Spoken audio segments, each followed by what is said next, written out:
take the modern world, where people are trying to teach you how to come in and trade actively in stocks. Well, I regard that as roughly equivalent to trying to induce a bunch of young people to start off on heroin. It is really stupid. And when you're already rich, to make your money by encouraging people to get rich by trading. And then there are people on the TV, another wonderful place. And they say, I have this book that will teach you how to make 300% a year. And all you have to do is pay for shipping, and I will mail it to you.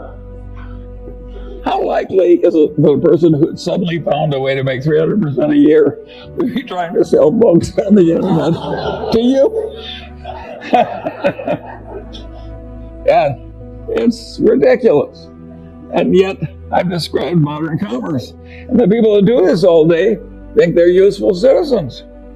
The advertising agents invent the lingo. And so in insurance, they say, the two people who shifted from Geico to the Glutz Insurance Company saved $400 each. What they don't tell you is there are only two such people in the whole United States, and they were both nuts. But they mislead you on purpose. And I get tired of it. And I don't think it's right that we deliberately mislead people as much as we do. Let me tell you another story that I think is an interesting one about the modern life. But this goes back to a different time.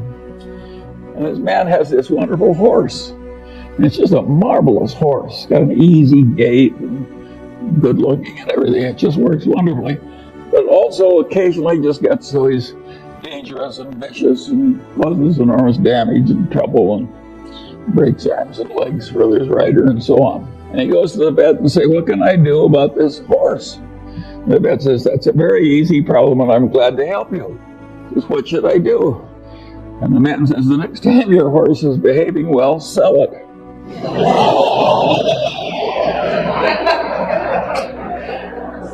Well, think of how immoral that is. And haven't I just described what private equity has to do?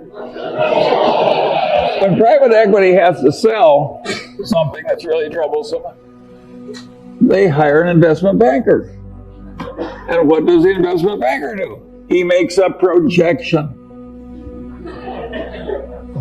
You can't, I have never seen such expertise in my whole life as is created in making projections in investment banking. There is no business so lousy it can't get a wonderful projection. But is that a great way to make a living, to have phony projections and use it to make money out of people you look right into the eyes of? I would say no. And by and large, Warren and I, we never tried to make money out of out of stupidity of our dumb buyers. We tried to make money by buying. And if we were selling for shit, we didn't want to pretend it was a cure for arthritis. And I think it's better to go through life our way instead of theirs. I think it's always been this way. I think there's always been chicanery. Think of the carnivals, the carny operator. Think how much trickery there is in a carny operation.